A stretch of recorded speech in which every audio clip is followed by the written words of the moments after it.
Welcome to Reread, where I'm rereading through the expanded universe in chronological order. I'm trying to change the phrase because I always want to add that last sentence on there. Anyway, we are on book number 16 of the Jedi Apprentice series, and this one's called The Only Witness. Now this takes place a few weeks after the last adventure, and Qui-Gon is still trying to shake off the sadness and loneliness and hollowness in his heart from the death of Tal. Obi-Wan is trying to reach out to Qui-Gon, he just doesn't know how. Now, they are assigned a mission. Obi-Wan is kind of relieved. Qui-Gon doesn't know if he's ready, but he wants to go somewhere and do something, not stay in the temple. And so they accept this mission on this planet that is full, it's like I think they call the Kabalans or whatever, and they're like the mafia. And they're just a bunch of criminals. Well, one who married into it, her husband just died, and she has proof that they did it, and she wants to bring this, planet of crime down to its knees, this family that kind of rules the planet down to its knees, and restructure the government in a fair and orderly manner. Well, that's what the Jedi are about. So they agreed to go. Now, before they go, they must stop and go see Jocasta Nu before to get prepped on the mission. Now, obviously, episode 2 had come out by now. Jude Watson had seen it and gone, "Oh, she's a character? I got to put her in my books." And then she had to put a reason why Qui-Gon Jinn and Obi-Wan hadn't seen her before, because when they go do study, they go do it on their own. So why not? You got to go to Jocasta Nu. She knows everything about anyone. Well, like I said, I think it's an unnecessary retcon, but Jude Watson thought it was very important to point out that Qui-Gon has always known Jocasta Nu was there. But when he does his own study, he lately, especially when he's been with Obi-Wan, when our adventure continued, he just realized he just hasn't seen her that much because he wants to do things on his own. But yeah, he's always known Jocasta, and so is Obi-Wan too. They just never go see her. But now they're going to go see her and get prepped on the mission. Again, you don't have to fit her in. It wasn't like I was reading these books going, why is Qui-Gon and Obi-Wan doing their own study? Why aren't they calling Jocasta Nu? No one's saying that, but for some reason Jude Watson felt like, oh, here's why we didn't hear about her before then. It's not like they went to the library all the time. It says they did study. I don't know if they went to the library or whatever, but they did their own investigation stuff. But now she has to prep them on every mission now. I think she does it in the last book too, if I remember, because when I read this scene, I was like, oh yeah, they kind of shoehorned her in the last 2 books. She's not a big deal. She's only at the very beginning, briefs them on their mission. Okay, Jedi, here's your mission. She didn't say that, but she practically should.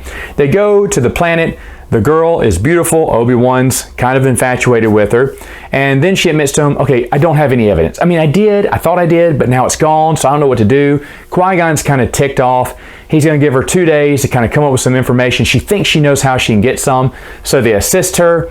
There's betrayal. One of her handmaidens, she sabotages her best friend's quest because she doesn't want her to come to harm. She didn't think even the Jedi can save her from this mafia-style family. And of course, there's a little bit of adventure where they're trying to uncover, the data that they need. They finally get it. Qui-Gon finds the twist is not that big. Not that you need a big twist every time, but Qui-Gon finds that the senator of the planet, who is happy to send the Jedi, they need help. He requested it. Well, the whole time he has a plan to kill, because he's on the payroll too. They don't know this, but he's on the payroll too, and he was hired to, he wants the Jedi to track her, and the ship that he provided is going to be attacked. I guess it's got a beacon on it. We don't know, but we hear that Qui-Gon he figures it out that the senator is connected, and so they take another ship instead of the ship they were supposed to take. And of course, that ship gets attacked by pirates or something, we don't know. Yoda just says it was attacked. Survivors, there were none.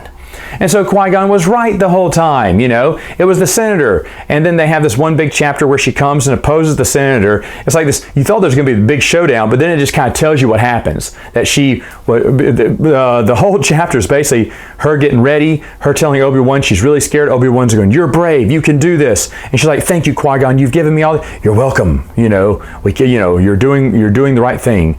And so then she walks into the Senate, and then it just kind of goes, in the Senate, she was able to give her case. The senator of her planet, said, no, that's not what happened. You're a liar. But when she showed the proof, they demoted him from the Senate, and he got arrested immediately for war crimes against his own planet. It was like, wait a minute, I thought that was going to be the exciting part there. And then at the end, which is the best part, Qui-Gon and Obi-Wan come together. Qui-Gon thanks Obi-Wan for his patience, for his silence. Obi-Wan's like, well, I'm trying to help you out. He said, you are. He says, your words, no, you are a great comfort to me. And it's almost like now the fence is mended. This is kind of like the epilogue from the last story arc. But now the fence is mended between them. There is no awkwardness. Like the whole time, Qui-Gon's trying to get his mojo back. This girl has lost her husband.